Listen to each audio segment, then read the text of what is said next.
Hello, everyone. As I mentioned yesterday, Russia has been stomping its feet over US strikes against Iran. Now, like many people, I understand that the Iran situation right now is a developing story because one part of this administration said one thing, and then other parts of this administration started rolling it all back. So we literally do not know right now what, if anything, has been achieved in Iran by the US military strikes. If you want some more details and why this is all in the air right now, Aaron Parnas, Dr. Heather Cox Richardson, and Jay Cool all had really good coverage this morning with a lot of detail, a lot of analysis. So pop over to their Substacks, their Facebook, or their TikTok channels and check those out. But again, what I find ironic, of course, is that Russia is saying, "Ooh, how dare you hit Iran," after spending years on unprovoked strikes against Ukraine. Case in point, there's been another deadly strike against Ukraine's capital, Kyiv, during which at least 8 people died and 33 were injured. The best coverage of it I was able to find is on Kyiv Independent website. And once again, the heaviest damage was inflicted on civilian targets. In this particular case, the Shevchenkovsky district in Kyiv, where a 5-story building has been hit by a ballistic missile and partially collapsed. The article on Kyiv Independent website talks about some eyewitnesses, some neighbors, people who live next door. In this particular case, a girl who had some classmates living in that building. And this is relatable because this is what it's like for folks on the ground there in Ukraine. This is what it's like for my parents. Aside from the fact that I don't know day to day whether they're dead or alive, they don't know whether they're going to be next. And when I talk to them, they narrate similar stories as this girl in Kyiv, just in Zaporizhia, that thus and such place has been destroyed that I remember growing up next door. I remember going to as a kid. Something that was important, something where somebody worked, something where we used to go to, I don't know, see concerts or eat or whatever. All these places, all these things, these are all parts of someone's lives. And again, my question is, where is the outcry? You may dislike Zelensky all you want, you may dislike Ukraine all you want, but explain to me, what exactly purpose does this achieve? What does it do for anybody to kill civilians? Just cause.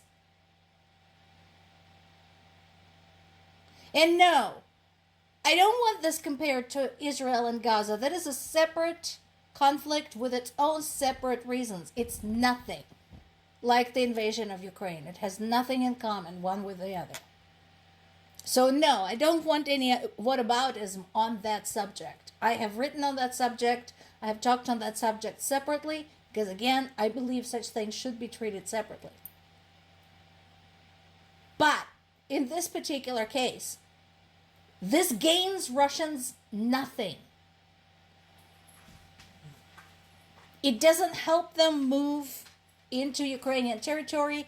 It doesn't help them convince anyone in Ukraine that they're there to save them. Because remember, one of the purposes of their so-called special military operation was denazification of Ukraine. I don't think this has anything to do with that. Aside from the fact that there are no Nazis in Ukraine. Ukraine has its own nationalist party. And it does have its own nationalist segment of population. Show me a country, a single country that does not. And that includes the United States. So the whole denazification, the salvation of Ukrainians from themselves, is bullshit. There's been another attack in another city in Odessa, and I've talked about the importance of Odessa, not just to Ukraine, but to the rest of the world. 2 killed, 12 injured, that we know of, in Odessa.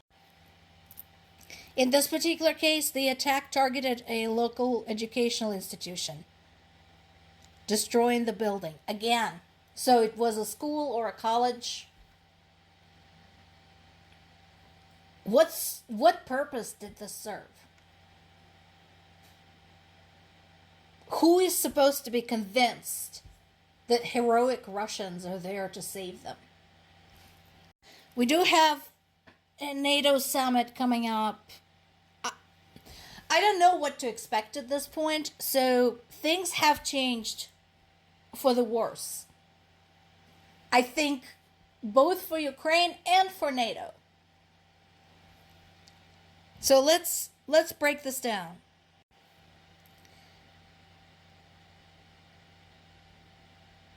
So, Trump is suggesting that NATO should appease Russia and not allow Ukraine to steal the limelight. Are you okay with this, other NATO members?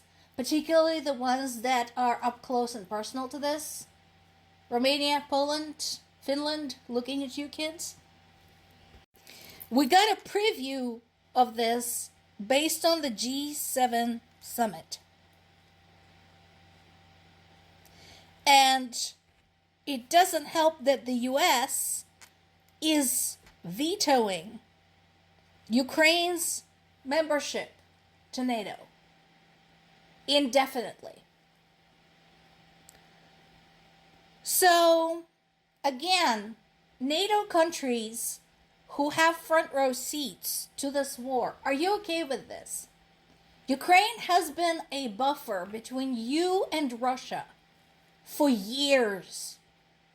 And I'm not just counting from the beginning of the full-scale invasion. I'm not even counting from the annexation of Crimea. It started earlier than that. And this is how you thank Ukraine for protecting you? Trump wants NATO to focus on defense spending. Okay. Fine. But again, what about the elephant in the room? Because, yes, everybody has the right to ask, what's next? If we let this slide for Russia, what is next? Or, more accurately, who is next? Now, there is an interesting note in The Guardian about Belarus. Why is Belarus important? Well, again, it's up close and personal right there to the EU nations, some of whom are members of NATO. Again, look at the map.